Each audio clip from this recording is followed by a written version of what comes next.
Shalom, selamat hari Minggu, selamat pagi buat Bapak Ibu Saudara-saudaraku. Selamat datang buat Bapak Ibu Saudara-saudara yang berkenan hadir di tempat ini pada pagi hari ini. Mari kita mengucap syukur atas hadirat Tuhan yang telah kita persaksikan dalam satu minggu ini. Terlebih pada pagi hari ini kita dapat hadir di tempat ini semua oleh kasih karunia. Kita akan mulai ibadah itu saudara. Kita akan datang ke hadirat Tuhan, merenungi segala berkat Tuhan yang luar biasa yang telah kita terima. Mari kita renungi, kita syukuri, kita puji Dia, kita sembah Dia. Karena hanya Tuhan saja yang tahu. Karena semua adalah karena besar kasih. Haleluya. Semua karena anugerah-Mu kami ada. Kami bersyukur Tuhan. Kami muliakan nama-Mu. Semuanya terbaik. Kami ada sebagaimana dahulu. Haleluya.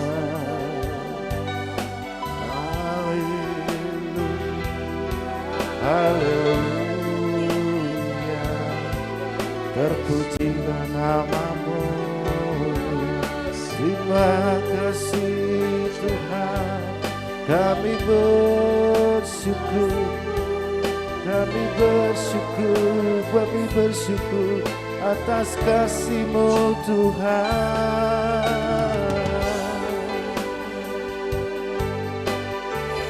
Haleluya.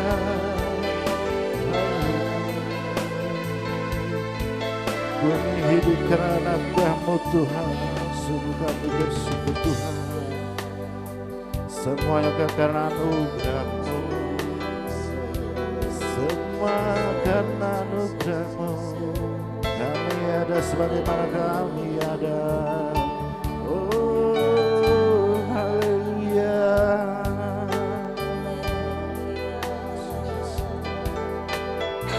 Terima kasih Tuhan. Kami hidup karena anugerah-Mu. Tiada dapat yang kami berbuat, semua karena kasih-Mu. Hidup karena anugerah-Mu, tiada satu pun dapat ku banggakan semua karena cinta-Mu. Ini hidupku, pimpin jalanku.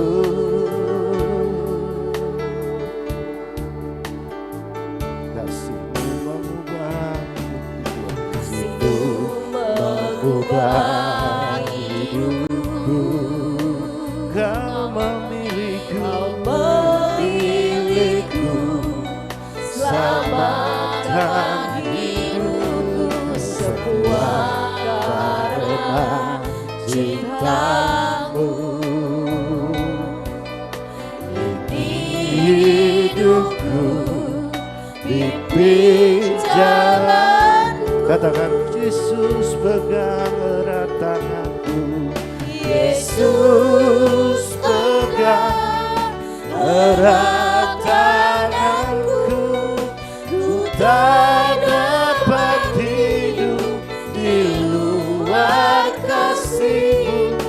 Bapa, jangan tinggalkan aku. Engkau bersamaku hidup. Kita akan pujian dengan seribu saat ini seluruh di Tuhan. Karena kesemua karena kasih anugerah.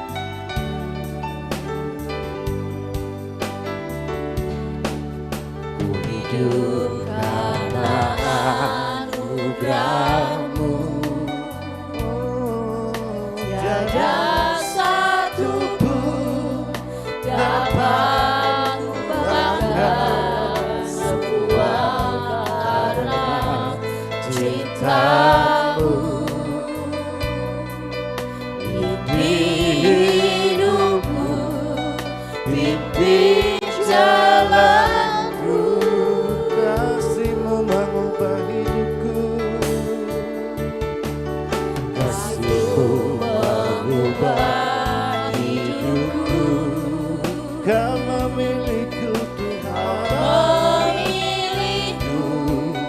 Selamatkan hidupku semua karena cintamu.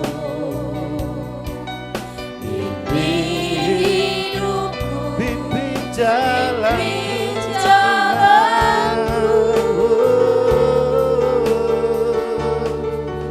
Yesus pegang erat tanganku, ku tak dapat hidup di luar kasih-Mu. Bapa, jangan tinggalkan aku, Engkau alasan sabarku. Sekali lagi kami undang bangkit berdiri. Bapak Ibu kami undang berdiri. Yesus pegang erat tanganku, ku tak dapat hidup di luar kasih-Mu. Bapa, jangan tinggalkan aku, Engkau alasan sabarku. Engkau alasan sabarku hidup. Engkau alasan sabarku hidup. Terima kasih Tuhan, semua karena anugerah-Mu, semuanya karena anugerah-Mu. Terima kasih Yesus, terima kasih Tuhan.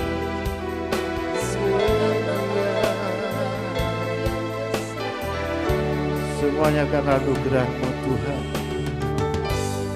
kami bisa hidup, kami bisa memiliki nafas syukur yang Engkau berikan kepada kami Tuhan. Semuanya karena anugerah-Mu. Sesungguhnya kami yang lemah ini banyak kekurangan, banyak ketidakmampuan kami, tetapi Engkau selalu menolong kami Tuhan, selalu menopang kehidupan kami. Terlebih pada pagi hari ini kami dapat berhadir Tuhan, berbakti, kesempatan untuk kami memberikan yang terbaik untuk-Mu Tuhan, untuk lebih dalam lagi menyelami betapa Tuhan mengasihi kami. Seberapa kami yang hadir di sini Tuhan, kami yakin dan percaya Tuhan berkumpulkan kami seperti janji-Mu yang mengatakan 2-3 orang berkumpul berserta meminta segala satunya dalam nama-Mu Tuhan. Tuhan akan memberikan yang terbaik untuk kami. Kami mau memuji memuliakan nama-Mu di acara pagi hari ini. Kami serahkan acara ini hanya ke dalam tangan-Mu Tuhan. Biarlah acara yang akan kami lakukan dari awal pertengahan dan pada akhirnya Tuhan hadir, Tuhan berkenan memberikan terbaik buat kami, sehingga damai sejahtera sukacita kami melimpah untuk kami bawa dari tempat ini, untuk kami bagikan dimanapun kami berada, sehingga hidup kami penuh dengan kelimpahan, penuh dengan berkat Tuhan. Saudara kami yang masih dalam perjalanan, kami serahkan hanya ke dalam tangan Tuhan. Biarlah Tuhan yang memberkati mereka ketibakan di tempat ini dengan selamat. Begitu juga dengan saudara kami yang tidak dapat hadir, kami yakin dan percaya bagi yang lemah tubuh Tuhan, kami memohon supaya memberikan kesembuhan bagi mereka. Begitu dengan kelemahan jiwa Tuhan, yang mengasihi kami yang hadir di sini pasti juga akan mengasihi saudara-saudara kami yang tidak akan, yang masih belum tersentuh hatinya. Biarlah semuanya adalah menjadi kemuliaan bagi nama-Mu ya Tuhan. Berkati peralatan ini, berarti kami yang bertugas sehingga membawa kemuliaan bagi nama-Mu di tempat ini, sehingga pelayanan di tempat ini membawa dampak yang luar biasa di tempat kami berada. Terpujilah nama-Mu ya Tuhan. Hanya di dalam nama Tuhan Yesus Kristus kami telah berdoa dan mengucap syukur. Haleluya. Amin. Kita akan mengangkat satu pujian karena kita semua punya satu kerundian bahwa di antara kita di sini kita bersekutu, kita akan saling bersatu hati memuji memuliakan nama Tuhan, karena ada satu sobat kita yang setia, Tuhan yang selalu akan memberkati kita acara ini. Haleluya.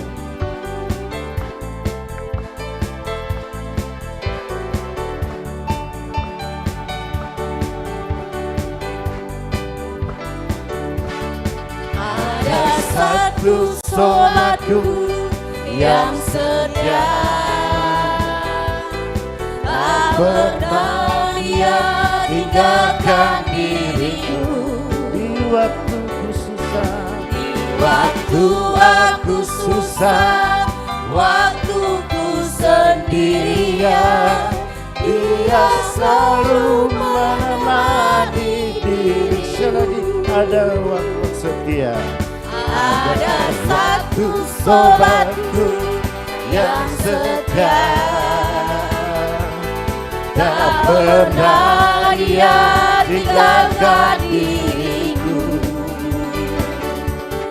di waktu aku susah, waktuku sendirian, Dia selalu menemani diriku. Namanya siapa yang menemani Dia? Namanya Yesus. Namanya Yesus. Nama Yesus yang menghibur hatiku. Namanya Yesus. Namanya Yesus. Amin. Namanya Yesus. Nama Yesus yang menghibur hatiku. Ada satu sobatku yang setia.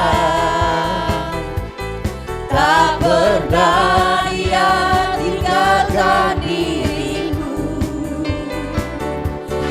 di waktu susah, waktuku sendirian, Dia selalu menemani diriku.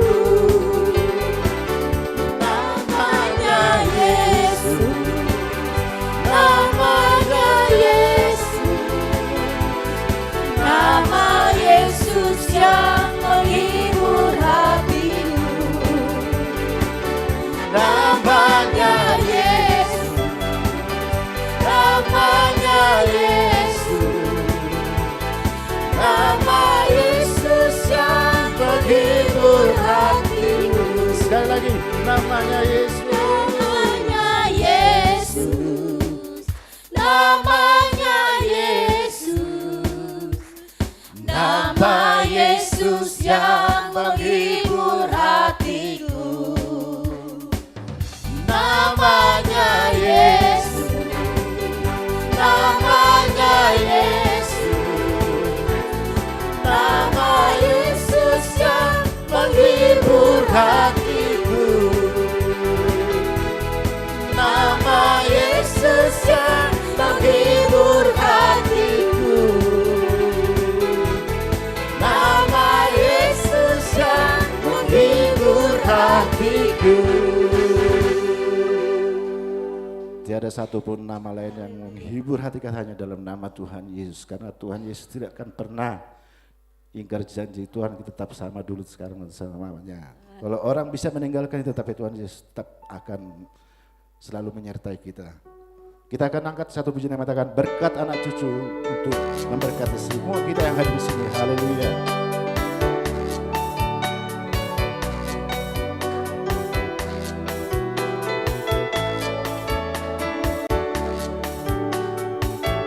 Begitu besar kasih Allah pada kita, diberkatilah anak cucu kita di mana-mana.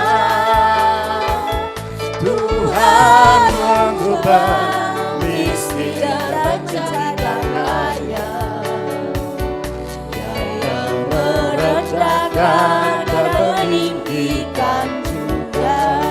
Selagi begitu besar kasih Allah pada kita,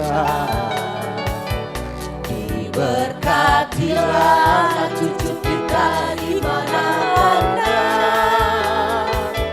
Tuhan mengubah miskin menjadikan kaya, Dia yang merendahkan dan meninggikan juga. Katakan berbahagialah, berbahagialah bagi orang yang percaya. percaya anak cucunya pasti tidak akan meminta-minta, karena Allah menggenapi firman-Nya. Tiada yang mustahil bagi orang percaya. Sekali lagi pujian kita angkat. Begitu besar kasih Allah pada kita, berkatilah anak cucu kita di mana-mana.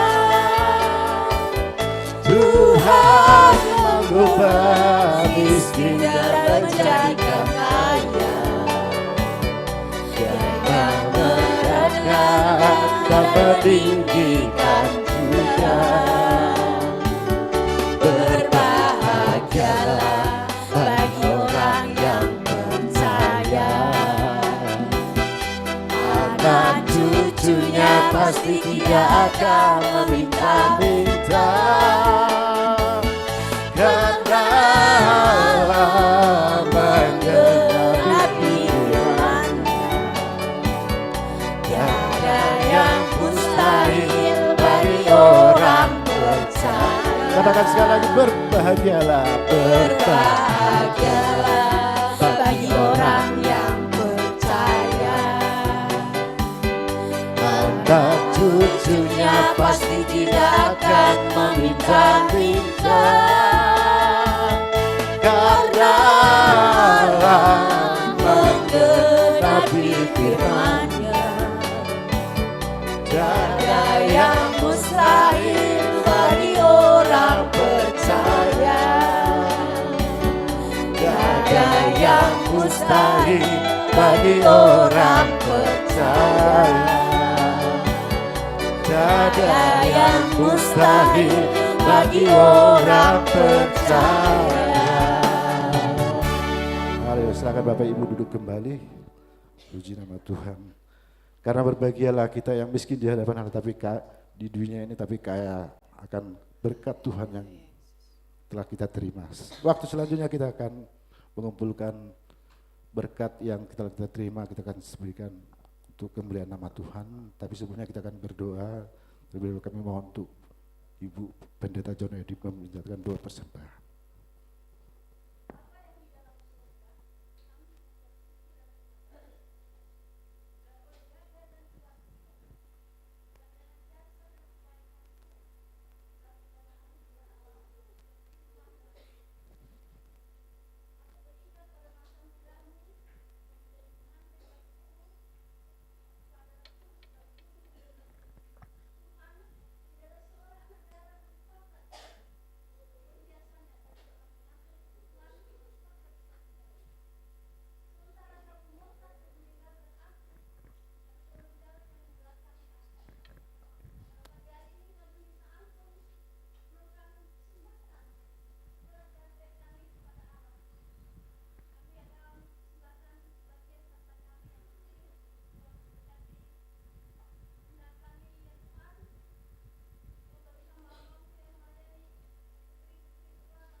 Selamat menabur di dalam Tuhan. Tuhan Yesus memberkati.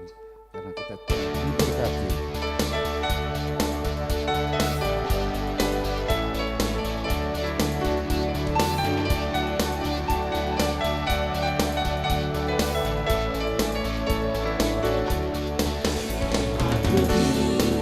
Berkati sepanjang hidupku diberkati. Pagi hari yang berganti malam, aku diberkati. Aku diberkati Sepanjang hidupku diberkati. pagi hari yang berganti malam, aku diberkati. Berkati Sepanjang hidupku diberkati. pagi hari siang berganti malam, aku diberkati. Sepanjang hidupku diberkati. Pagi hari siang berganti malam, aku diberkati. Ku menang, ku menang, menang, ku menang bersama Yesus Tuhan.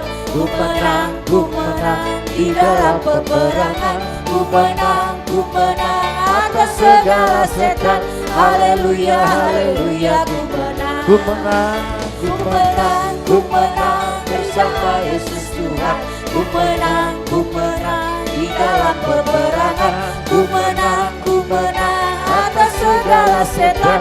Haleluya, haleluya, ku menang. Haleluya, Haleluya, dia bangkit.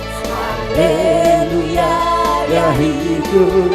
Haleluya, dia dari Roh Kudus turun. haleluya, Haleluya, dia bangkit. Haleluya, dia hidup. Haleluya, dia dari Roh Kudus turun. ku menang bersama Yesus Tuhan. Ku menang di dalam peperangan. Ku menang atas segala setan. Haleluya, haleluya, ku menang. Haleluya. Kami tak berdiri Bapak Ibu. Dia bangkit. Mari kita sambil berdiri kita sambut Dia hidup. Haleluya, dia naik. Roh Kudus turun. Haleluya, dia naik. Haleluya, dia hidup. Haleluya, dia naik. Roh Kudus turun. Roh Kudus turun. Roh Kudus turun. Itulah janji iman kami Tuhan. Kami telah mengumpulkan persembahan. Syukur kami hanya kepada Tuhan-Mu Tuhan. Kami yakin dan percaya. Setiap tangan yang memberi, Tuhan akan memberkatinya. Karena Tuhan Yesus telah dulu menebus dosa kami, disalibkan mati dan dikuburkan dan bangkit ke surga. Dan kami yakin dan percaya, selama kami ada di sini dari kandungan ibu kami hadir ke tempat ini karena ke dunia ini semua adalah berkat Tuhan. Waktu sebentar kami akan merenungi kehidupan kami, merenungi apa kelemahan kami, Tuhan akan menerima sabda firman. Berkati Tuhan setiap kami.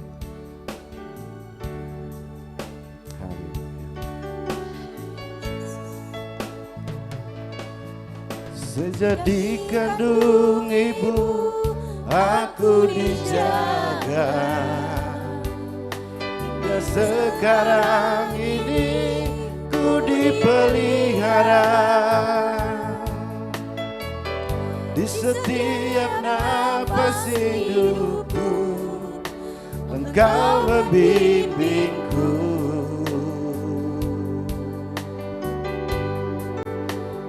Oh Yesusku,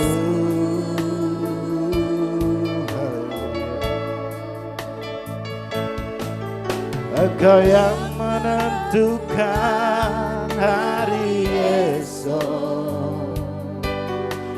Kau yang menentukan segalanya. Ku ingin senangkan hatimu, Yesus Tuhanku.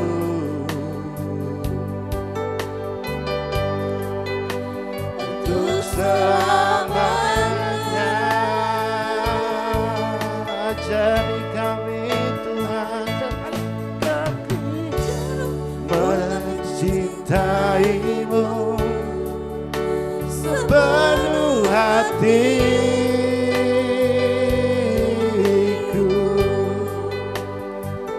agar ku tak mampu untuk berpaling darimu Bapa.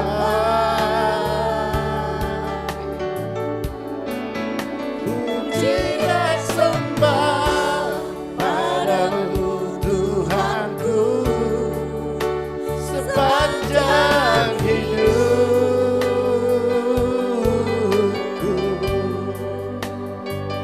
Inilah yang Engkau harap dariku selama di dunia. Sekali lagi kita angkat pujian dengan sungguh-sungguh. Kau yang menentukan hari esok, Kau yang menentukan segalanya. Ku ingin senangkan hatimu, Yesus Tuhanku, untuk selamanya, untuk selamanya. Ajari aku cara cintaimu sepenuh hatiku,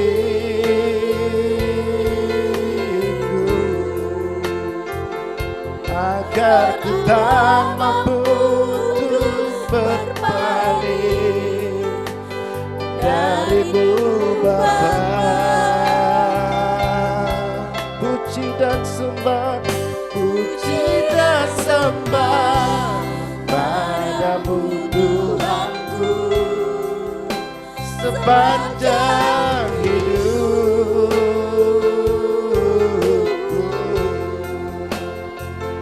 Inilah yang Engkau harap dariku selama di dunia.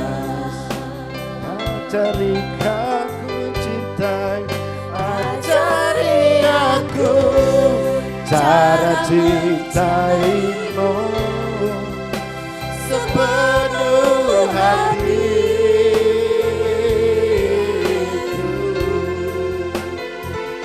agar ku tak mampu untuk berpaling darimu Bapa. Puji dan sembah, puji dan sembah padamu Tuhanku sepanjang hidupku.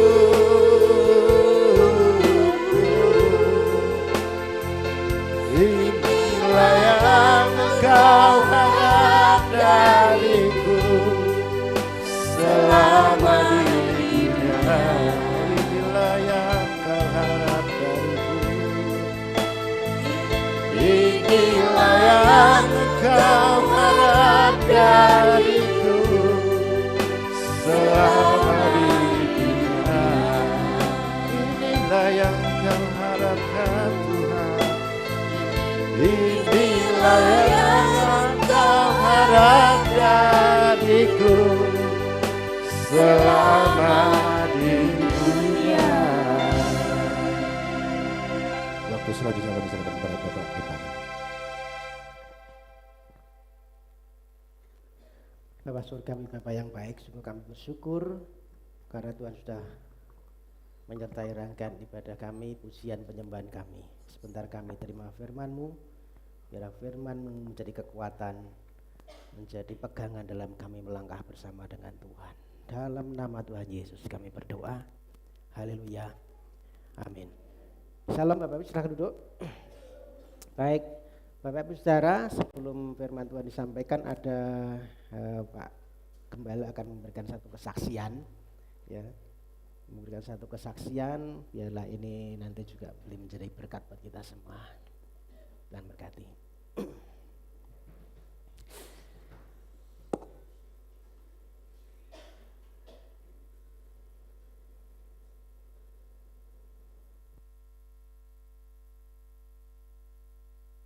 Saya mau bersaksi bahwa yang membentuk keputusan ini adalah bekas jemaat yang ada di Trokoimo. Sebenarnya dia sebenarnya tidak respon terhadap gereja. Gereja itu sudah dari satu orang ke satu orang, dan di situ ditolak, terus ditampung di tempatnya kakeknya dia. Tidak tahu bagaimana dia mengenal Tuhan.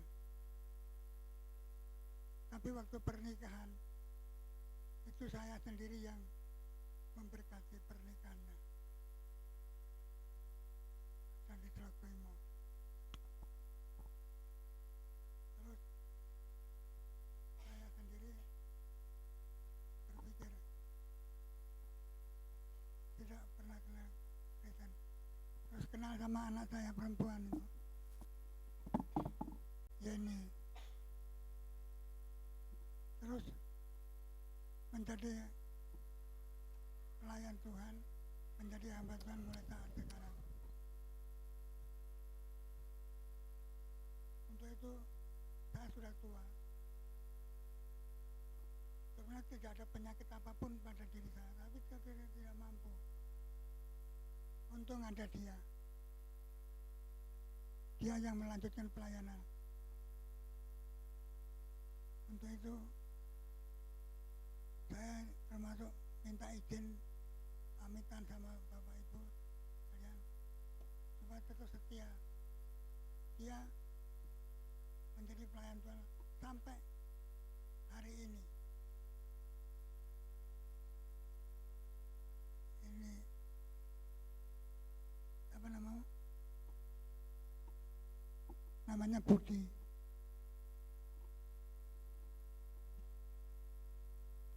Pernikahan saya yang memberkati. Saya tidak tahu kok dia terus sama Yeni, terus pelayanan mau menggantikan saya secara singkat. Budi itu secara singkat melayani, menggantikan saya karena saya sudah tidak mampu. Untuk itu saya minta maaf kalau ada kesalahan. Jadi Budi ini melanjutkan pelayanan saya. Itu juga menantu saya.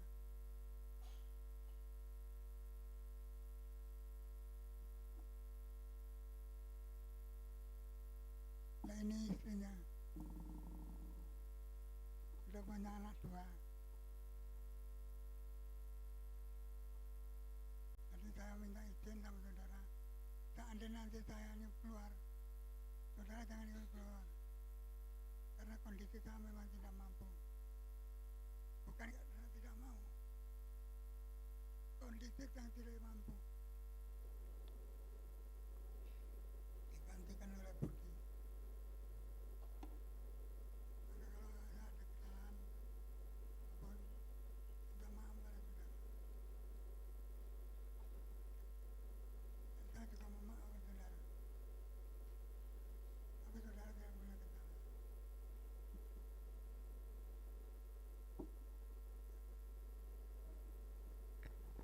Jadi nanti kalau tak keluar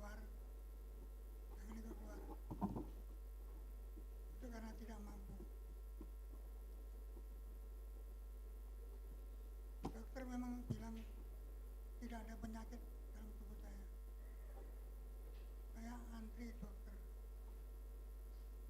Maksud saya memberatkan pelayanan, tapi tidak bisa. Tidak bisa.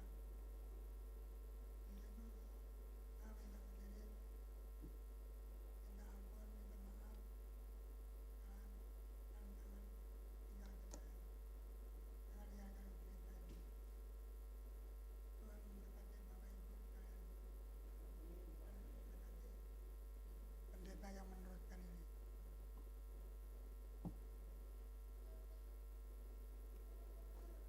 Ya itulah pesan saya. Ya. Shalom Bapak Ibu Saudara. Tahu ya siapa yang diceritakan? Saya sedang cerita dulu buka gereja di tempat kami di wilayah Jatisrono sana. Kakek saya yang dulu pertama kali terima Tuhan, saudara. Saya belum lahir. Ya, jadi tempat kami, tempat kakek saya itu dipakai untuk gereja. Sekarang juga ada gereja sana. Tidak tahu kenapa rencana Tuhan saya ketemu dengan anaknya, saudara. Gitu ceritanya ya. Jadi saya dipercaya untuk rupanya saya dipercaya melanjutkan pelayanan di sini, saudara. Amin. Ya, sudah siap menerima firman Tuhan pagi hari ini? Haleluya. Kita akan lanjutkan firman Tuhan. Kita buka di dalam Hakim-Hakim. Saudara, saya sedang belajar kitab Hakim-Hakim, maka ya kita akan teruskan kitab Hakim-Hakim. Sekarang Hakim-Hakim pasal 2. Ya, kita baca ayat 6 dan 7. Ada yang bantu saya membaca, saudara? Hakim-Hakim pasal 2 ayat 6 dan 7. Hakim pasal yang kedua ayat yang ke-6-nya dan ayat yang ke-7. Ya. Begini isi firman Tuhan, orang Israel menyembah berhala pada zaman hakim. Setelah Yosua melepas bangsa itu pergi, maka pergilah orang Israel itu masing-masing ke milik pusakanya untuk memiliki negeri itu.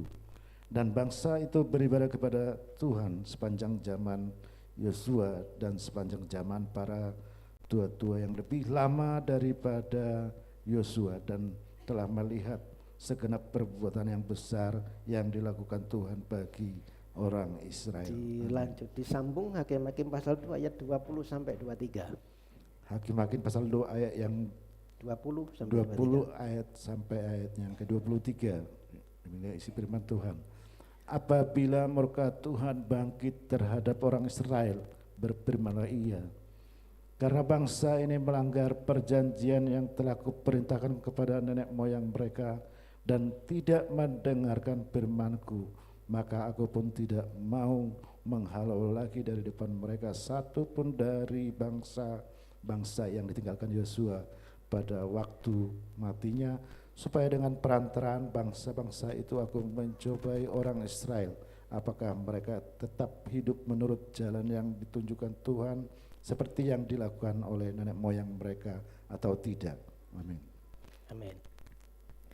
Saudara, mestinya dibaca semua ya Hakim-Hakim pasal 2 ayat 6 sampai 23 itu, tetapi kita barusan membaca secara simbolis ya, di awal dan di akhir. Jadi di tengah-tengahnya nanti baca sendiri di rumah, saudara ya. Karena supaya untuk menghemat waktu, karena nanti kita juga akan belajar ayat per ayat di dalam kitab Hakim-Hakim pasal 2 ini. Saudara, minggu lalu kita sudah belajar jangan kompromi ya. Judulnya minggu lalu jangan kompromi. Hari ini kita melanjutkan, karena ternyata di dalam kompromi itu ada belenggu, saudara. Ada belenggu yang mengikat ketika kita sudah kompromi. Maka hari ini kita menurunkan belenggu dosa kompromi ya. Saudara, hakim-hakim di sini ya disebutin hakim-hakim. Para hakim di sini pengertiannya bukan hakim yang duduk di belakang meja pengadilan itu ya, kemudian pegang palu, kemudian memberikan keputusan yudisial, keputusan hukum. Bukan ya. Bukan itu makna hakim-hakim di sini, tetapi hakim-hakim di sini lebih kepada orang yang diurapi Tuhan, orang yang dipakai Tuhan untuk membebaskan, untuk menolong, untuk menyelamatkan dari penindasan musuh. Ya. Mereka adalah orang-orang yang Tuhan pakai yang membawa bangsa Israel ini keluar dari kekacauan. Ya. Nah, hakim-hakim di sini, para hakim maksudnya, itu lebih mirip kepada seorang pahlawan, saudara. Maka nanti kalau kita membaca Hakim-Hakim pasal 3, 4, 5 seterusnya, itu akan muncul nama Otniel ya. Kemudian akan muncul juga nama Yefta, kemudian ada muncul nama Gideon, muncul juga nama siapa? Barah ya. Deborah dan Barah. Nah, ini mereka dipakai Tuhan. Ada juga Simson nanti ya, Simson. Jadi mereka ini dipakai Tuhan sebagai penolong ketika bangsa Israel dalam kekacauan, dalam penindasan, dalam penderitaan, maka Tuhan pakai seseorang untuk menolong mereka. Nah, ini hakim-hakim ya, para hakim maksudnya, penolong. Nah, kitab hakim sangat relevan dalam hidup kita, saudara, karena di dalamnya ada cerita yang bisa jadi itu juga cerita kita. Di dalamnya ada siklus atau pola bagaimana orang kompromi dengan dosa, dan itu bisa juga menjadi pola kita.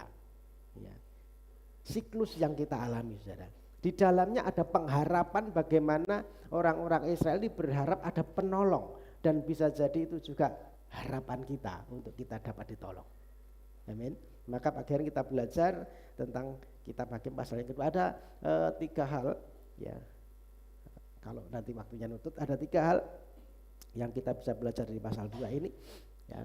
Jadi yang pertama, ada di situ kompromi itu menghasilkan satu generasi, dan generasi yang tidak mengenal Tuhan. Hakim-Hakim pasal 2 ayat 6 sampai dengan 7, minta tolong. Hakim-Hakim pasal yang kedua ayat yang ke-6 sampai ayat yang ke-7. Ya. Orang Israel menyembah berhala pada zaman hakim-hakim.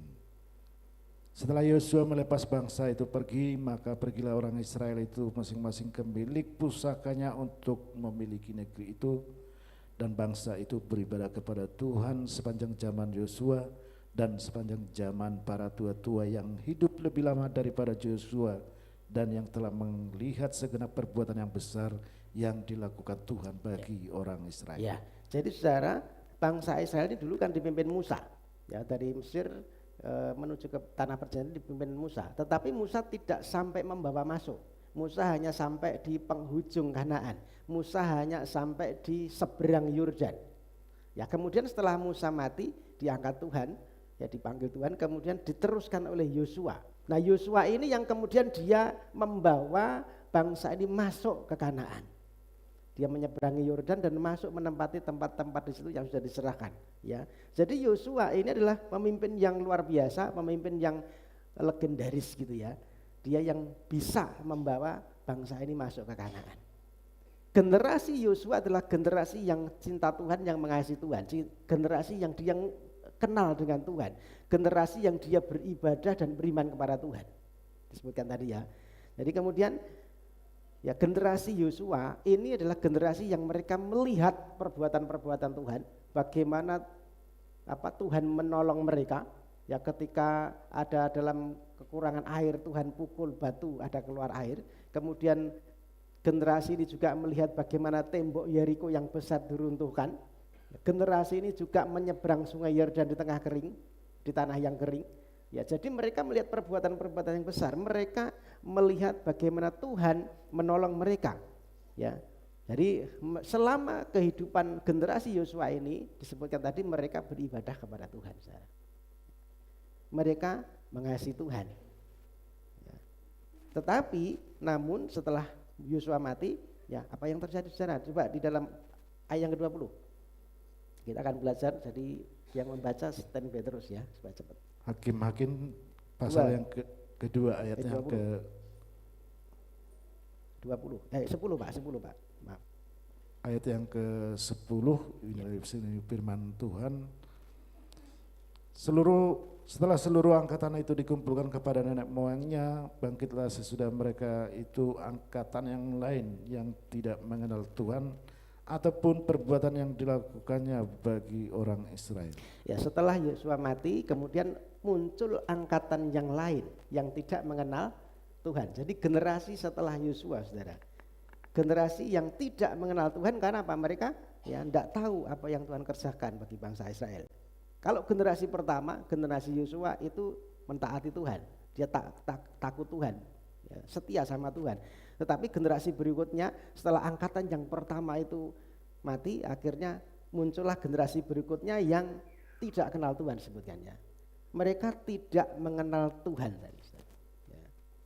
Saudara, kita mesti membedakan antara mengenal dengan tahu. Mereka sebenarnya tahu, saudara. Generasi setelah Yosua ini tahu Tuhan, pasti ada cerita-cerita. Ya dulu kita dipimpin Tuhan, tetapi mereka tidak kenal siapa Tuhan.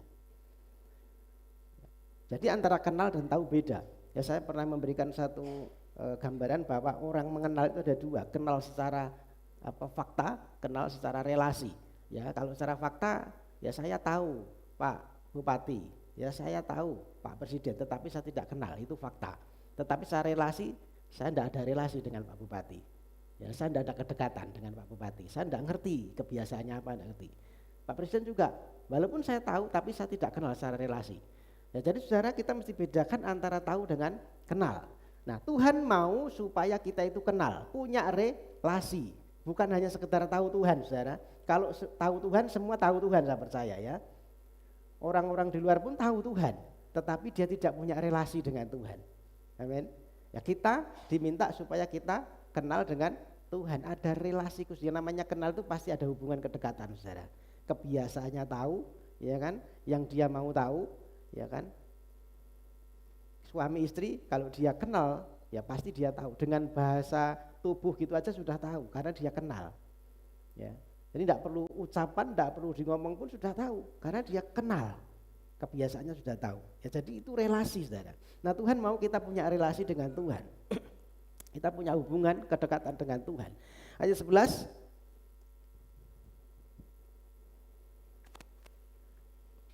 Oke, pasal yang kedua ayat yang ke-11. Lalu orang Israel melakukan apa yang jahat di mata Tuhan dan mereka beribadah kepada para Baal. Mereka melakukan apa yang jahat di mata Tuhan dan menyembah Allah lain. Ya, jadi generasi yang tidak mengenal Tuhan ini akhirnya melakukan apa yang jahat di mata Tuhan. Saudara. Jadi melakukan apa yang jahat di mata Tuhan itu bukan membunuh, bukan mencuri, bukan merampok, saudara, yang kita baca tadi. Ya, bukan apalagi, bukan berzina, bukan itu. Tetapi tadi mereka beribadah kepada Allah lain, saudara. Ketika generasi yang tidak kenal Tuhan ini beribadah kepada Allah lain, maka disebutkan mereka melakukan yang jahat di mata Tuhan. Ya, itu kenapa Tuhan memberikan satu peraturan di dalam 10 hukum Allah, 10 hukum Taurat ya. Ada perintah pertama, jangan ada padamu Allah lain di hadapanku dan jangan menyembah kepadanya. Tuhan tidak mau diduakan, saudara. Kalau kita melakukan ini, maka disebut jahat di mata Tuhan. Ya, jadi jahat bukan hanya perkara kita curi, kita rampok, atau kita menipu orang. Bukan hanya semata-mata itu. Tetapi ketika kita menduakan Tuhan, ketika kita beribadah kepada yang lain di luar Tuhan, itu disebut jahat di mata Tuhan. Nah ini peringatan saudara buat kita. Ya. Apa yang dilakukan oleh bangsa Israel, muncul satu generasi yang tidak mengenal Tuhan. Nah akhirnya kita bisa memahami, menjadi satu perenungan buat kita sebagai orang tua ataupun calon orang tua, saudara ya. Ada satu generasi yang beriman, tetapi ada satu sisi generasi yang tidak peduli dengan Tuhan. Ya. Jadi saudara, anak-anak kita itu anak-anak kita yang tumbuh dalam keluarga kita harus memiliki imannya sendiri, saudara. Ya, jangan hanya mereka ikut Tuhan, punya iman Kristen tetapi hanya tradisi. Bisa nangkap ya? Jadi mereka harus punya imannya sendiri, jangan hanya mengikuti tradisi. Karena orang tuanya Kristen, anaknya ikut Kristen. Ya. Kalau gitu jadi generasi yang tidak kenal Tuhan. Maka ini menjadi satu tanggung jawab kita, mereka harus punya imannya sendiri, saudara. Ada orang tua yang cinta Tuhan, mengasihi Tuhan, sementara anaknya tidak peduli dengan Tuhan. anaknya hidupnya tidak benar, anaknya ateis, tidak percaya Tuhan. Sementara orang tuanya takut Tuhan. Ya, itu artinya bahwa anak-anak kita perlu memiliki iman sendiri, bukan kita warisan mengajak mereka secara tradisi karena keluarga kita Kristen kemudian ikut Kristen. Enggak. Mereka harus punya imannya sendiri. Jadi tanggung jawab kita sebagai orang tua, saudara, atau calon orang tua. Dan besok ada minggu depan ada pernikahan, saudara, peneguhan nikah. Ya, ini calon orang tua juga. Jadi tanggung jawab kita. Jadi orang tua itu punya tanggung jawab yang pertama mengasihi Tuhan dengan segenap hati, saudara. Kita sebagai orang tua punya tanggung jawab mengasihi Tuhan dengan segenap hati. Kenapa begitu? Karena kita harus memberikan satu contoh, harus memberikan satu teladan kepada generasi di bawah kita, saudara.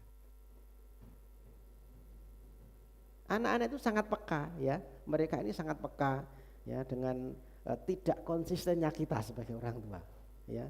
Apa yang kita katakan kepada mereka itu akan kalah dengan apa yang kita peragakan, saudara. Kita ngomong banyak, tetapi itu tidak ada artinya. Itu akan kalah dengan apa yang kita peragakan, saudara, yang kita lakukan. Mungkin kita bisa mengatakan, anakku, kamu harus mengasihi Tuhan ya, kamu harus cinta Tuhan ya, kamu harus ibadah ya, kamu tidak boleh begini begitu ya, gitu ya. Kita bisa ngomong, ibadah itu penting, Tuhan itu penting, kita bisa ngomong ke mereka. Sementara kita sendiri kadang-kadang,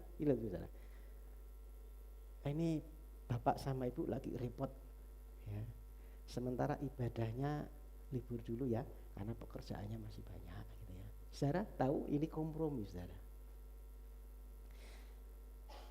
Ini memang hari Minggu, ya, tetapi ya sekali-kalilah kita, ayo kita liburan lah, jangan ke gereja dulu. Kita ngomong sama anak kita gitu, saudara. Saudara tahu apa yang kita ucapkan ini ditangkap.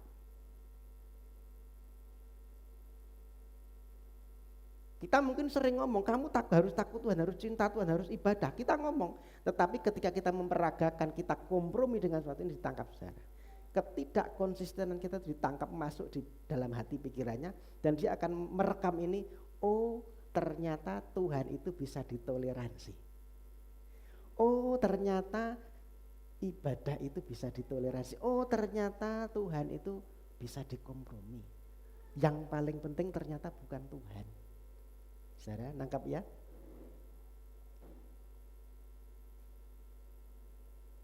Apa yang kita peragakan itu akan lebih mudah diterima oleh generasi setelah kita, saudara.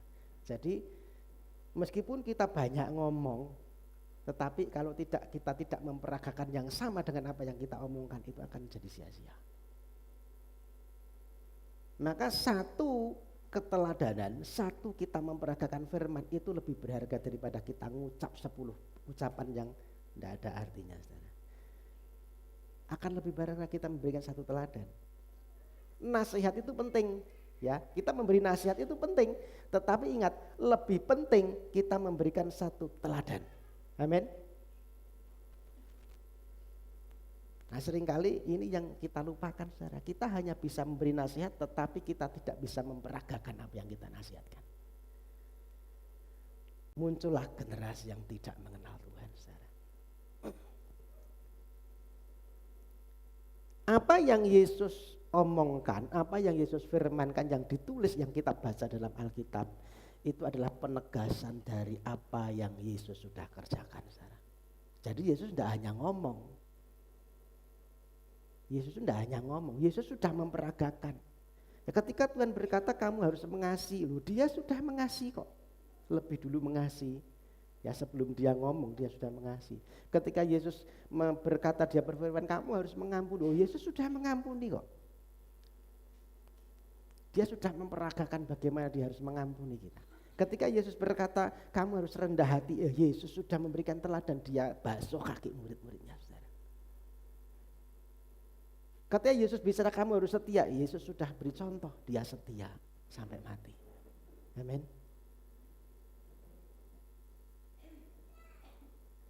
Jadi saudara, ini tanggung jawab kita.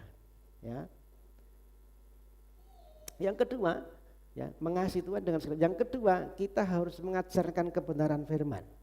Sebagai orang tua, ya, kita bertanggung jawab mengajarkan doktrin yang benar tentang firman Tuhan dan bagaimana firman itu berhubungan dengan hidup kita sehari-hari, saudara. Jadi jangan cuma dipercayakan kepada guru. Nah, seringkali kan kita wes pokok tak sekolah nih, saya sekolahkan, percayakan sama guru biar mereka yang mendidik. Atau mungkin serahkan ke guru sekolah minggu, atau mungkin serahkan ke gereja. Oh, enggak bisa. Waktu mereka paling banyak ada di rumah bersama dengan orang tua. Jadi orang tua punya kewajiban untuk mengajarkan kebenaran firman.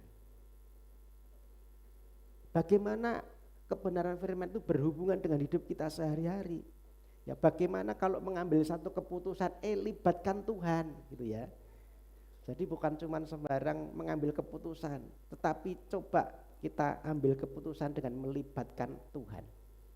Kalau menurut firman, benar enggak ya ini? Kita juga harus mengajarkan kepada anak-anak kita, itu enggak boleh, itu salah, itu dosa, itu enggak benar. Kita harus kasih tahu mereka. Kita juga harus memberitahu kepada mereka konsekuensi. Kalau kamu salah, kalau kamu dosa, ada konsekuensinya. Kita juga harus memberikan satu contoh, mengampuni, teladan, ya, memaafkan. Kita kasih mereka satu kebenaran-kebenaran, saudara. Maka saya sebagai orang tua, kita belajar. Kadang-kadang kalau anak saya itu kadang saking bandelnya saya marah, gitu ya. Sampai nangis, saya marahi sampai nangis. Sampai pernah suatu saat ngambek enggak mau sekolah juga, saudara. Anak saya yang kecil. Ya. Tapi apa berhenti di situ? Tidak. Ketika sudah mulai dierda, saya kemudian dia ambil, saya gendong. Ya, papa minta maaf ya. Papa minta maaf. Memang papa tadi salah. Tapi maksudnya bukan karena apa, supaya kamu bisa tahu itu benar itu salah. Saudara, ini satu memberitakan firman, mengajarkan kebenaran, saudara. Kalau ada pengamen gitu ya, kalau ada pengamen, saya ajar mereka untuk berbelas kasihan, kasih gitu ya. Ini mengajarkan kebenaran, saudara. Sehingga terbiasa dengan kebenaran firman. Itu tanggung jawab kita, saudara. Yang sesuai dengan mengajarkan sesuatu yang sesuai dengan firman, maka kita tidak akan kehilangan generasi setelah kita. Kita cinta Tuhan dan harapan kita anak-anak kita cinta Tuhan. Amin. Itu tanggung jawab kita, saudara. Yang ketiga, kita harus memperagakan iman yang nyata. Orang tua itu perlu menunjukkan ya perjuangan iman kita di dalam mengikut Tuhan, saudara. Anak-anak kita itu perlu melihat ya, jadi perjalanan iman kita secara nyata, saudara. Jadi bukan hanya teori, tetapi mereka harus tahu kenyataannya perjalanan iman kita seperti apa. Contoh praktis begini, saudara. Anak kita kalau minta handphone gitu ya, kita kan sebenarnya mampu ya, kasih mampu ya, tetapi kita akan bilang begini, kalau kita akan bilang begini, doa dulu. Yuk kita berdoa sama Tuhan, minta sama Tuhan. Mereka diajar untuk bergantung sama Tuhan, meskipun sebenarnya sebagai orang tua kita mampu, saudara. Ini peragaan iman. Ya. Sebaliknya kalau kita mungkin ngalami pergumulan, kita sedang bergumul, kita sedang pengen sesuatu, kita sedang berdoa, anak kita juga harus tahu, bantu ya Bapak Ibumu, kita sedang bergumul untuk ini, bantu doa ya. Anak saya sering saya bilang gitu, bantu bapakmu, bantu ibumu dengan doa. Ini sedang memperagakan iman kita, saudara. Mereka harus tahu, saudara. Jadi lakukan yang terbaik untuk anak-anak kita, untuk supaya takut akan Tuhan. Tetapi jangan lupa kita juga harus minta peran Roh Kudus, saudara. Saya terus berdoa setiap pagi supaya anak saya ini ngalami Tuhan secara pribadi, itu yang penting. Dia memiliki imannya sendiri. Jadi bukan cerita saya, tetapi dia ngalami sendiri, itu yang penting. Maka kita tidak akan kehilangan generasi setelah kita. Kita tidak akan tadi muncul generasi yang tidak mengenal Tuhan tadi. Amin. Tanggung jawab kita, saudara. Sebenarnya saya ada sesi parenting, tetapi saya tidak mungkin ya karena sudah lama sebenarnya, tapi saya menggagas bagaimana caranya gitu ya. Ya, hidup kita itu seperti kita sedang di panggung dan ditonton anak-anak, saudara. Anak itu menonton kehidupan kita yang di teater itu ya, yang di panggung. Melakukan apapun kita itu ditonton dan itu akan dicontoh. Maka penting keteladanan. Amin. Kita memberikan satu teladan, saudara. Kita memberi apa namanya itu enggak masalah. Dengan perkataan harus begini, harus begitu tidak masalah. Tapi lebih penting kita memberikan contoh karena itu lebih mudah ditangkap. Yang kedua, saya agak cepat. Siklus yang terjadi dalam kehidupan umat Israel yang dalam kitab Hakim pasal 2 itu siklusnya pasti gini, ya. Siklus itu berulang terus. Ya. Pertama dia murtad. Ya, murtad, dia tidak kenal Tuhan, dia tidak cinta Tuhan, dia melanggar, dia jahat di mata Tuhan. Kemudian kalau dia sudah murtad, kemudian akan muncul penindasan atau hukuman. Tuhan izinkan ada hukuman, ada penindasan. Itu siklusnya begitu. Ya. Kemudian nanti setelah itu ada rintihan dan ada pembebasan. Mereka merintih sama Tuhan, minta tolong sama Tuhan. Kemudian Tuhan membebaskan melalui hakim-hakim. Siklusnya begitu. Tetapi nanti kalau hakim-hakim ini, sang hakim ini mati, meninggal, murtad lagi. Tidak kenal Tuhan lagi. Gitu. Terus, itu muter terus, saudara. Hakim-hakim pasal 2 ayat 12 sampai 13.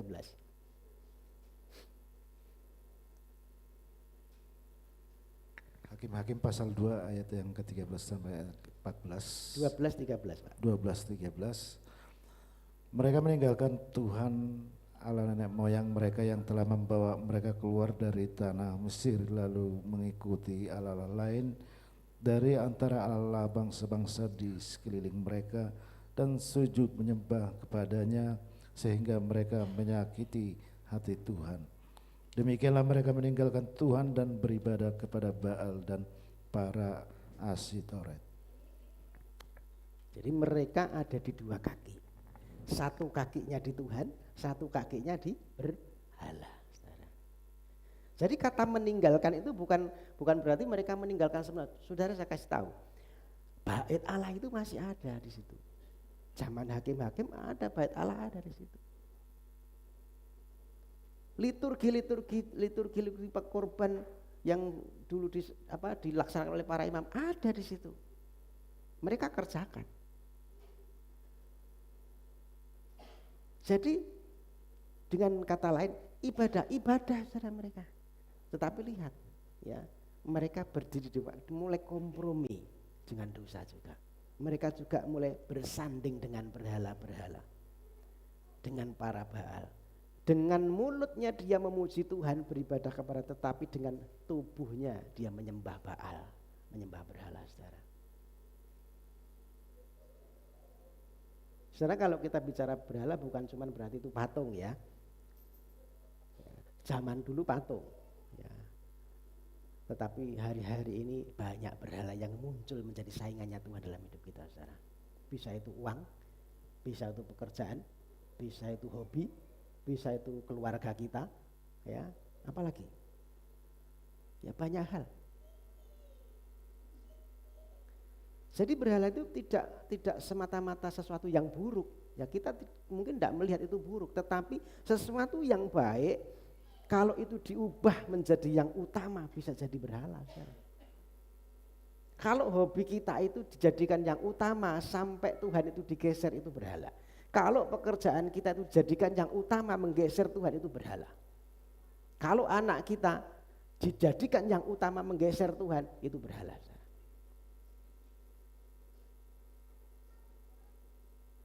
Termasuk salah satunya kesuksesan, saudara. Sukses itu bisa berhala, saudara. Tuhan memberikan kepada kita kemampuan untuk kerja, melakukan segala sesuatu demi kesuksesan. Ya. Tapi saudara, ingat ya, kalau kita melakukan semua itu hanya mengejar suksesnya, ya kadang-kadang kita ibadah, tetapi ibadah itu menjadikan Tuhan sebagai sarana untuk kita sukses, nah itu salah. Suksesnya jadi nomor 1, Tuhannya jadi nomor 2, suksesnya jadi berhala.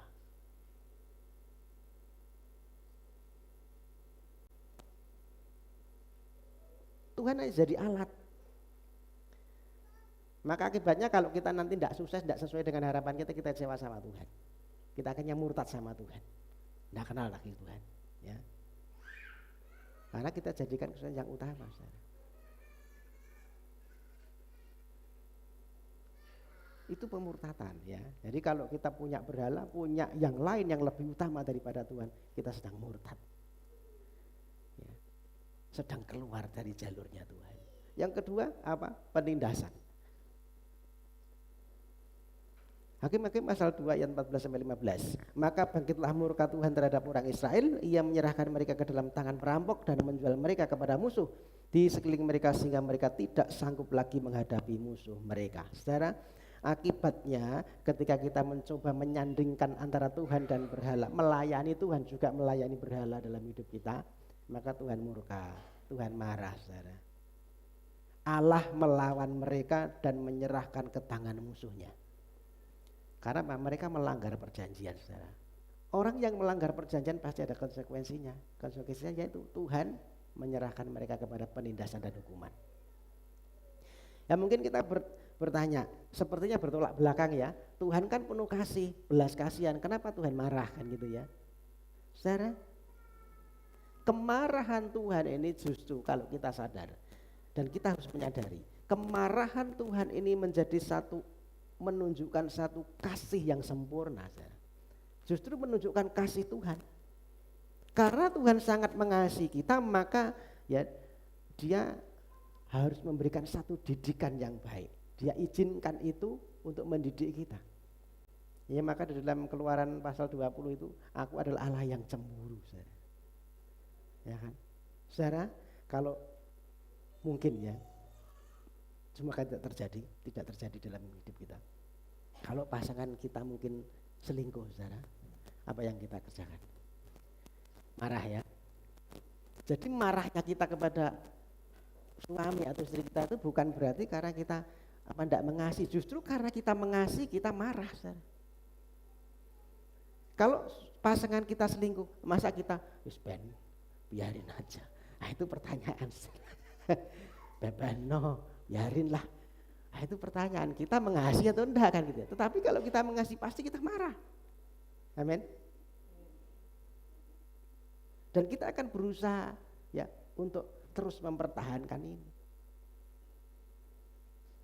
Saudara, kalau penderitaan pergumulan terjadi di dalam hidup kita, kegagalan mungkin diizinkan Tuhan dalam hidup kita hari-hari ini, saudara, itu wujud kasih karunia Tuhan ya, untuk menyadarkan kita bahwa Tuhan itu mengasihi kita. Amin. Sebenarnya Ia memperdulikan kita. Saudara, kalau kita punya anak kita namanya bersalah, melakukan satu kesalahan, kita pasti didik, saudara. Kita tidak mungkin diam, betul? Kita pasti arahkan, kita kalau perlu dihajar. Alkitab juga menyebutkan ya, orang tua yang mengasihi anak dia akan mendidik dengan rotan. Kalau perlu dihajar, itu salah, menyakitkan memang. Tetapi itu bentuk kita mengasihi. Amin. Bukan berarti kita benci sama anak kita, tetapi kita mengasihi anak kita. Tuhan gitu, saudara. Ketika ada penindasan, ada hukuman, ada sesuatu yang buruk, bisa jadi itu Tuhan sedang menunjukkan kasih-Nya kepada kita, supaya kita tidak terhilang, saudara, supaya kita cepat-cepat kembali. Amin. Maka siklus yang ketiga apa? Terjadi perintihan dan pembebasan. Hakim-Hakim pasal 2:16-nya ya, mereka kemudian merintih. Saudara, mereka tidak bertobat sebenarnya, cuma merintih itu. Aduh Tuhan, loro Tuhan, sakit Tuhan, mungkin begitu ya. Jadi cuma merintih ya. Sakit Tuhan, tidak bertobat tapi. Namun sekalipun itu hanya rintihan, itu ternyata bisa menggerakkan belas kasihan Tuhan, saudara. Ayat 18 coba. Mungkin pasal yang kedua ayatnya yang ke-18. Setiap kali apabila Tuhan membangkitkan seorang hakim bagi mereka, maka Tuhan menyertai hakim itu dan menyelamatkan mereka dari tangan musuh mereka selama hakim itu hidup. Sebab Tuhan berbelas kasihan mendengar rintihan mereka karena orang-orang yang berdesak dan menindas mereka. Allah yang berbelas kasihan mendengar rintihan mereka. Dia Allah yang tidak tahan ketika umatnya tertindas, ketika umatnya merintih. Ya maka dia kirimkan penolong, hakim, ya, untuk menolong mereka, menyelamatkan mereka. Namun ya tetap sama gitu ya, tidak bertobat.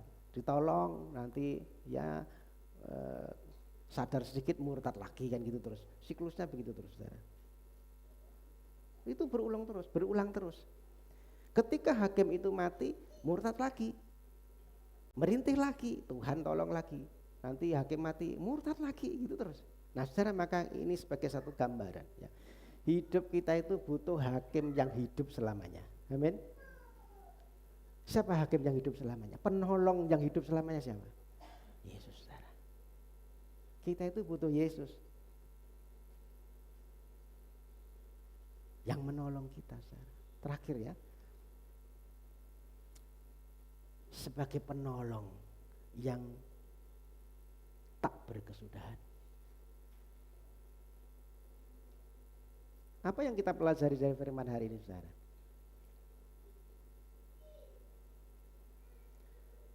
Dosa, manusia melakukan kesalahan, berdosa, dihukum Tuhan, tetapi kemudian Tuhan belas kasihan, tolong lagi sama Tuhan.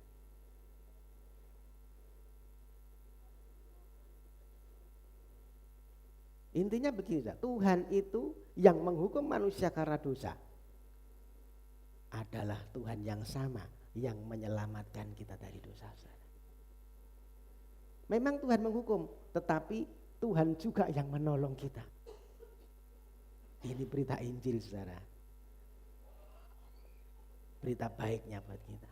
Mungkin seringkali kita tidak setia sama Tuhan, seringkali kita ya mengalami siklus tadi murtad gitu ya. Tidak lagi mengasihi Tuhan, tetapi Tuhan yang penuh belas kasihan itu rela, dia harus menolong kita kembali. Pertanyaannya, mengapa kok Tuhan itu tidak pernah menyerah? Kenapa Tuhan itu kok tetap mempertahankan umat yang tidak setia itu? Saudara, ya kalau kita belajar perjanjian lama, Tuhan itu sudah membuat satu perjanjian kekal dengan Abraham. Satu perjanjian yang mengikat dengan Abraham, bahwa negeri ini akan kuberikan kepadamu. Itu perjanjian Tuhan dengan Abraham. Jadi saudara, di dalam perjanjian lama, kalau orang itu membuat satu perjanjian, dia akan ambil beberapa binatang, bisa burung, bisa kambing, bisa domba, bisa lembu gitu ya.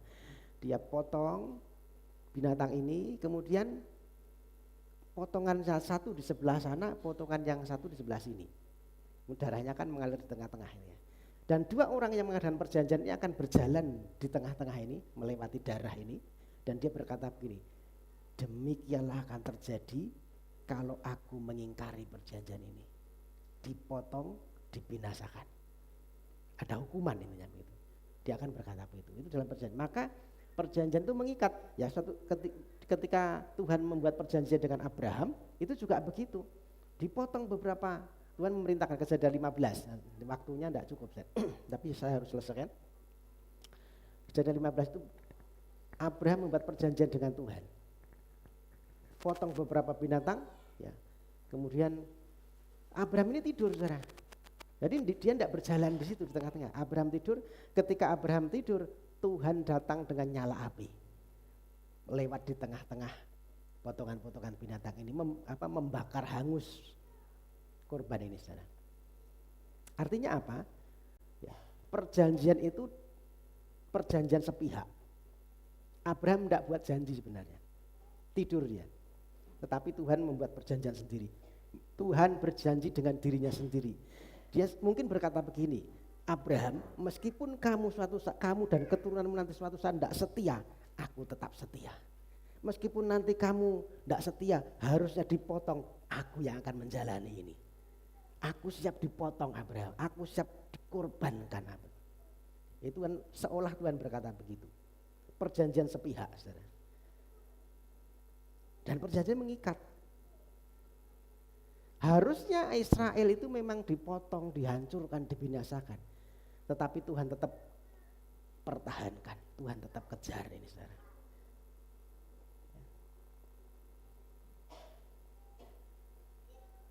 Meskipun ini terjadi dalam hidup kita, karena kita ini juga keturunan Abraham saudara, secara rohani. Meskipun kita tidak setia, Tuhan yang akan menyelesaikannya. Meskipun kadang-kadang kita berdosa, Tuhan yang akan menyelesaikannya. Amin. Itu mengapa dia sendiri harus datang menggenapi perjanjian itu. Dia harus lewat di tengah-tengah potongan itu. Itu terjadi di kayu salib saudara. Yesus menyelesaikan ketidaktaatan kita, ketidaksetiaan kita, dosa-dosa kita saudara. Kita yang harusnya dipotong, kita yang harusnya dibinasakan, kita yang seharusnya menerima hukuman. Tetapi kabar baiknya, berita Injil ini sampai kepada kita saudara. Hari ini ya, mari kita responi. Meskipun kita kadang gak setia, meskipun kadang kita masih berdosa, Tuhan mau datang untuk menggantikan kita yang tidak setia itu. Amin. Lewat karya salib saudara. Kristus satu-satunya pribadi yang menghidupi perjanjian Tuhan. Supaya dosa kita ditanggung Tuhan.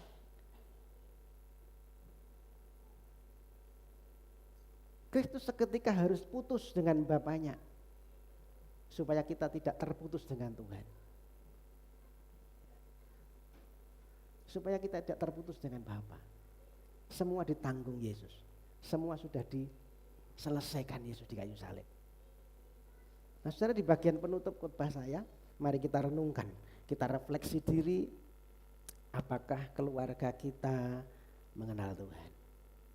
Apakah kita kenal Tuhan? Apakah iman kita nyata terlihat? Ya, iman kita itu terlihat oleh anak-anak kita, oleh saudara-saudara kita, oleh keluarga kita, saudara. Ya. Masihkah kita simpan berhala-berhala ya, yang menjadi saingannya Tuhan?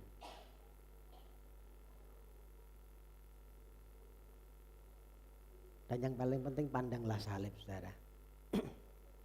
Di mana kesetiaan Tuhan itu dibuktikan ya. Dia akan kejar kita, dia akan pertahankan kita meskipun kadang kita tidak setia. Walaupun kita mungkin sering tidak setia, Tuhan tetap setia dengan perjanjiannya. Amin.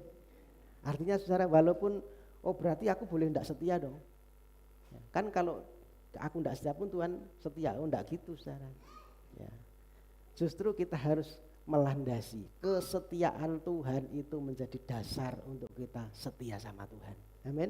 Apapun keadaannya, apapun kondisinya, apapun yang hari-hari ini kita jalani, kita harus setia sama Tuhan. Amin. Si Tuhan Yesus memberkati. Ini yang bisa sampaikan. Biarlah kebenaran ini boleh menjadi pegangan kita ya. Kita pulang dengan satu kesadaran. Meskipun kita tidak setia, meskipun kadang kita mendukakan Tuhan, Tuhan tetap Tuhan yang setia. Dia yang rela mati, yang mencari kita, dan bagian kita hanya percaya hidup dalam kebenarannya. Amin. Tuhan Yesus memberkati. Mari kita berdoa. Mari kita bangkit berdiri, kita akan berdoa. Bapa Surgawi, terima kasih, kami bersyukur Tuhan sudah berbicara melalui kebenaran firman-Mu pagi hari ini. Biar kebenaran firman ini termeterai di hati kami. Jadikan kami sebagai umat-Mu yang meresponi akan kesetiaan Tuhan, yang sudah setia dalam satu perjanjian yang kekal. Meskipun kami kadang tidak setia, meskipun kadang kami mendukakan Tuhan, meskipun kadang kami jatuh dalam dosa, namun Tuhan Allah yang penuh belas kasihan itu, yang menghukum orang berdosa, tetapi Dia juga Tuhan yang menyelamatkan orang yang berdosa. Kamilah orang berdosa itu Tuhan, dan kami mau hidup seturut dengan kehendak-Mu. Kami mau hidup menyenangkan Engkau Tuhan. Berikan kepada kami kesadaran bahwa Tuhan sudah rela mati berkorban demi kami yang berdosa, supaya kami tidak binasa, supaya kami tidak dihukum Tuhan. Kami hanya perlu hidup di dalam perintah-perintah Tuhan. Berkati umat-Mu yang sedang mendengar kebenaran ini. Biarlah kebenaran ini termeterai di hati mereka. menjadi satu pegangan hidup untuk melangkah bersama-sama dengan Tuhan.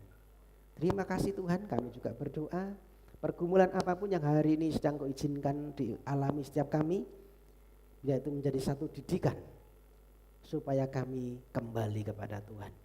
Karena apa yang kami alami adalah wujud belas kasihan Tuhan yang mengingatkan kami bahwa sebenarnya kami tidak mampu apa-apa, kami butuh penolong, kami butuh Sang Mesias itu, penolong itu yang mengangkat kami, menolong kami, menyelesaikan setiap persoalan-persoalan kami Tuhan.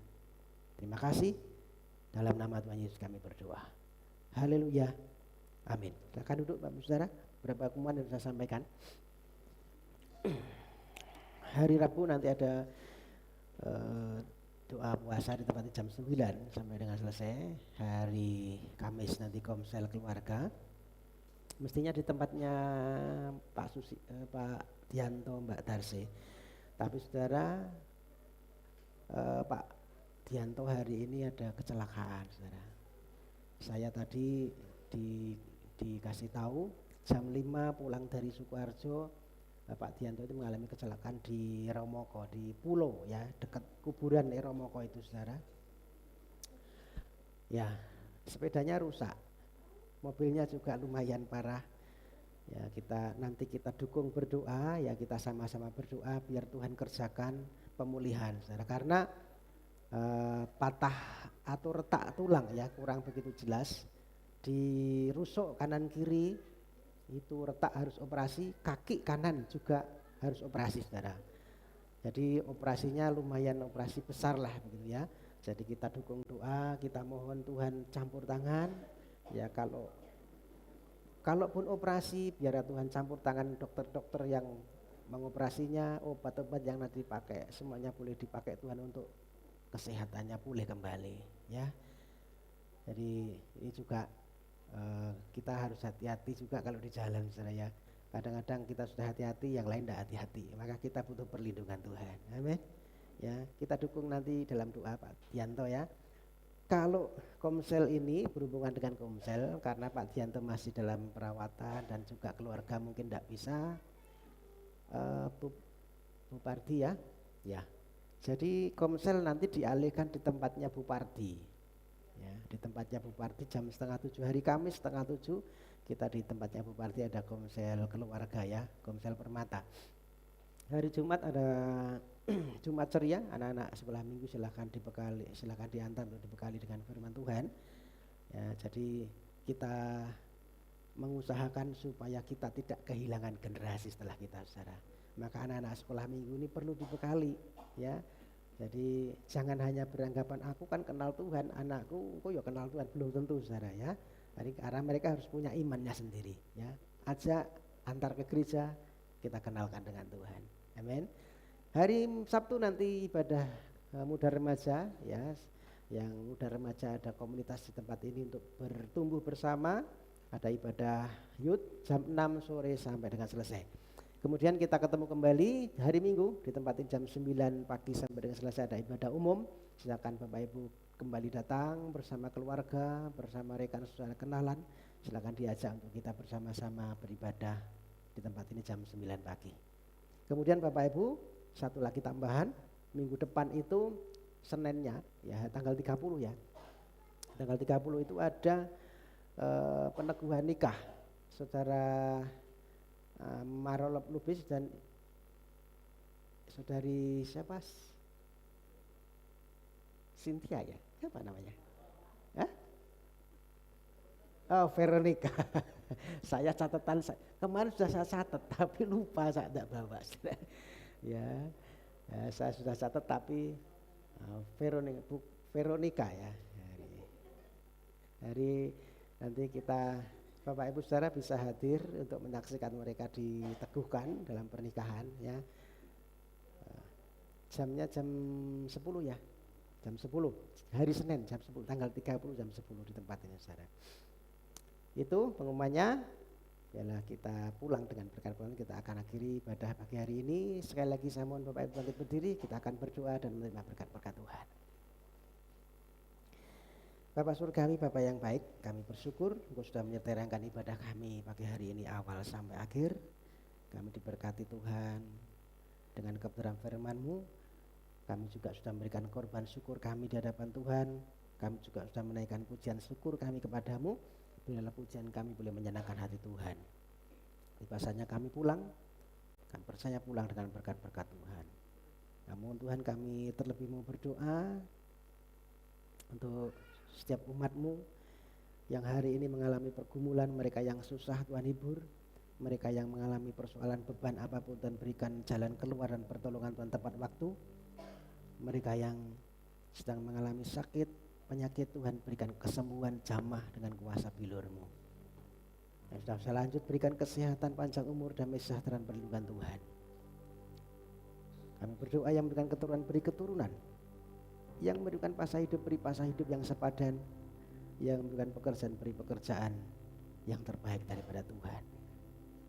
Kami juga berdoa yang tidak bisa hadir pagi hari ini, mungkin ada pergumulan, mungkin sakit, Tuhan berikan kepada mereka pemulihan. Berdoa terus, berdoa untuk Pak Parto, Bu Parto, untuk Bu Gini, untuk Bu Markamah, berdoa juga untuk Bu Carik, Bu Pardi dalam pemulihan. Kami serahkan dalam tangan-Mu. Berdoa untuk Pak Uskaria juga, Tuhan jamah, Allah yang penuh belas kasihan boleh menyembuhkan dan memulihkan. Secara khusus kami berdoa pagi hari ini untuk Pak Dianto yang pagi tadi mengalami kecelakaan di Eromoko. Tuhan, kami percaya apa yang terjadi tidak lepas dari pantauan Tuhan. Apa yang terjadi tidak lepas dari pengawasan Tuhan. Kalau Tuhan izinkan terjadi, maka Tuhan bekerja di dalamnya mendatangkan satu kebaikan. Kalau kami dengar akan dioperasi karena ada retak atau patah tulang di rusuk kanan kiri dan juga di kaki kanan, Tuhan kerja melalui dokter-dokter nanti yang menangani, obat-obat yang dikonsumsi. Kami percaya mujizat-Mu dinyatakan. Operasinya kalau operasi berjalan dengan baik, berjalan dengan lancar, selesai dengan lancar, Engkau juga segera pulihkan, sembuh seperti sedia kala. Itu yang kami imani Tuhan. Sebab tangan Tuhan bekerja, menolong, menyertai, dan memulihkan dengan sempurna. Berdoa untuk keluarga, sanak saudara yang hari ini sedang mengurusi, berikan kesabaran, penyertaan Tuhan senantiasa. Terima kasih Bapak, kami percaya Allah yang penuh belas kasihan itu akan campur tangan dalam kehidupan setiap umat-Mu, terlebih umat-Mu yang membutuhkan pertolongan. Bapak Ibu saudaraku, setelah kita beribadah kepada Tuhan dengan sepenuh hati kami, marilah kita pulang dengan berkat-berkat Tuhan. Kami percaya Tuhan yang menyertai perjalanan kita pulang dari tempat ini. Kita pulang dengan berkat-berkat terbaik daripada Tuhan. Berkat dalam kesehatan, berkat dalam usaha, berkat dalam rumah tangga, berkat dalam segala hal. Apa yang kita kerjakan dibuat Tuhan berhasil. Ketika kita keluar dari rumah kami diberkati Tuhan. Ketika kita keluar dari rumah masuk ke dalam rumah pun diberkati Tuhan. Angkatlah tanganmu, arahkan pandangan ke surga, dan terimalah berkat-berkat yang terbaik daripada Tuhan. Tuhan Yesus memberkati engkau dan melindungi engkau. Tuhan Yesus menyinari engkau dengan wajahnya dan memberi engkau kasih karunia. Tuhan Yesus menghadapkan wajahnya kepadamu dan memberi engkau damai sejahtera. Terimalah berkat yang terbaik itu, berkat Bapa, cinta kasih Tuhan Yesus Kristus dan persekutuan Roh Kudus memberkati, menyertai mulai hari ini sampai selama-lamanya, sampai Tuhan datang kedua kali. Di dalam nama Tuhan Yesus Kristus setiap kita yang percaya diberkati. Mari sama-sama katakan amin. Bapa, terima kasih.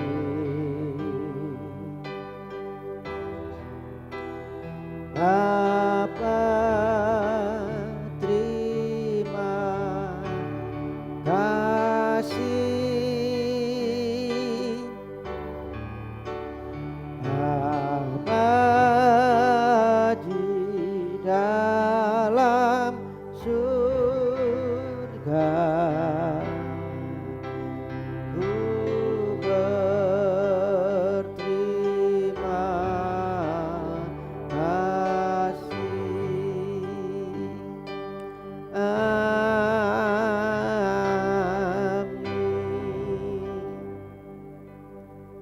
Selamat pulang, Tuhan Yesus memberkati.